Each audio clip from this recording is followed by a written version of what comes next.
Hello my dear follower, मैं महादेवी रूपानंद। जैसा कि आप जानते हैं कि मैं आप लोगों को शिव महापुराण, श्री शिव महापुराण पढ़कर सुना रही हूँ। और आज मैं आपको अध्याय 6 विंध्येश्वर संहिता पढ़कर सुनाऊंगी। अध्याय 5 तक मैं आप लोगों को पढ़ के सुना चुकी हूँ और अध्याय 6 आज मैं अध्याय 6 स्टार्ट करूंगी। तो सभी लोग कमेंट बॉक्स में ओम नमः शिवाय, जय जय शिव शंकर, जय भोलेनाथ लिखेंगे सभी लोग। और देखिए, ये मैं गीता प्रेस की बुक है, ये श्री शिव महापुराण पार्ट 1 है ये। तो ये मैं पढ़ के सुना रही हूँ। ये कोई संक्षिप्त वाला नहीं है श्री शिव महापुराण, ये पार्ट 1 है। और मैं अभी अध्याय 6 जो है वो पढ़ के सुनाऊंगी, विंध्येश्वर संहिता। पेज नंबर है 63, पेज नंबर 63 है। जिनके पास ये बुक है वो देख सकते हैं इसमें। तो चलिए मैं आप लोगों को सुनाती हूँ। सभी लोग ओम नमः शिवाय बोलेंगे, लिखेंगे, और जय जय शिव शंकर, जय भोलेनाथ कमेंट बॉक्स में लिखिए और शिव जी का आशीर्वाद पाइए। तो सबसे पहले मैं शिव जी से हाथ जोड़कर क्षमा मांगूंगी कि पढ़ने में कोई भी शब्द या कोई लाइन सेंटेंस पढ़ने में कोई गलती हो जाए, भूल चूक हो जाए, तो शिव जी मुझे माफ करें। तो चलिए शुरू करें। अध्याय 6 पेज नंबर 63 है, गीता प्रेस की बुक है ये, और विंध्येश्वर संहिता। ब्रह्मा और विष्णु के भयंकर युद्ध को देखकर देवताओं का कैलाश शिखर पर गमन। तो मैं पढ़ के सुना रही हूं। नंदिकेश्वर बोले, हे योगींद्र, प्राचीन काल में किसी समय शेष शाही भगवान विष्णु अपनी पराशक्ति लक्ष्मी जी तथा अन्य पार्षदों से घिरे हुए शयन कर रहे थे। उसी समय ब्रह्मवेत्ताओं में श्रेष्ठ ब्रह्मा जी ने अपनी इच्छा से वहां आकर उन परम सुंदर कमल नेत्र विष्णु से पूछा, तुम कौन हो जो मुझे आया देखकर भी उद्धत पुरुष के समान सो रहे हो? सुनिएगा। हे वत्स, उठो और यहां अपने प्रभु मुझे देखो। जो पुरुष अपने श्रेष्ठ गुरुजन को आया हुआ देखकर उद्धत के समान आचरण करता है, उस मूर्ख गुरुद्रोही के लिए प्रायश्चित का विधान किया गया है। सुनिएगा। ब्रह्मा के इस वचन को सुनकर क्रोधित होने पर भी बाहर से शांत व्यवहार करते हुए भगवान विष्णु बोले, हे वत्स, तुम्हारा कल्याण हो, तुम्हारा स्वागत है, आओ इस आसन पर बैठो।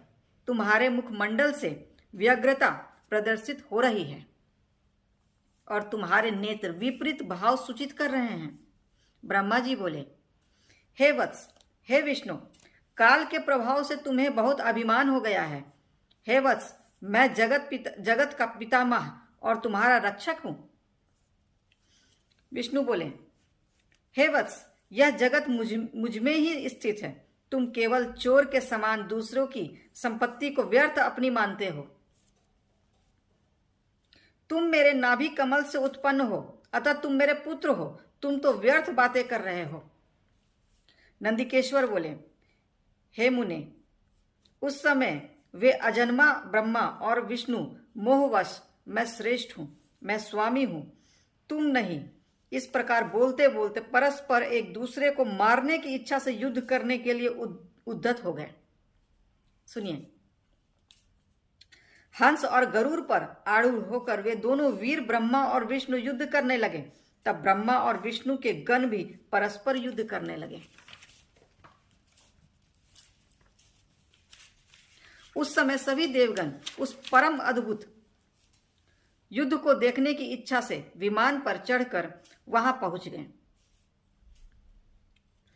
आस में अवस्थित हो पुष्प की वृष्टि करते हुए वे युद्ध देखने लगे। गरुड़ वाहन भगवान विष्णु ने क्रुद्ध होकर ब्रह्मा के वक्ष स्थल पर अनेक प्रकार के असंख्य दुस्सह बाणों और अस्त्रों से प्रहार किया। तब विधाता भी क्रुद्ध होकर विष्णु के हृदय पर अग्नि के समान बाण और अनेक प्रकार के अस्त्रों को छोड़ने लगे। सुनिए, उस समय देवगण उन दोनों का वह अद्भुत युद्ध देखकर अतिशय व्याकुल हो गए और ब्रह्मा तथा विष्णु की प्रशंसा करने लगे। तत्पश्चात युद्ध में तत्पर महाज्ञानी विष्णु ने अतिशय क्रोध के साथ श्रांत हो दीर्घ निश्वास लेते हुए ब्रह्मा को लक्ष्य कर भयंकर माहेश्वर अस्त्र का संधान किया।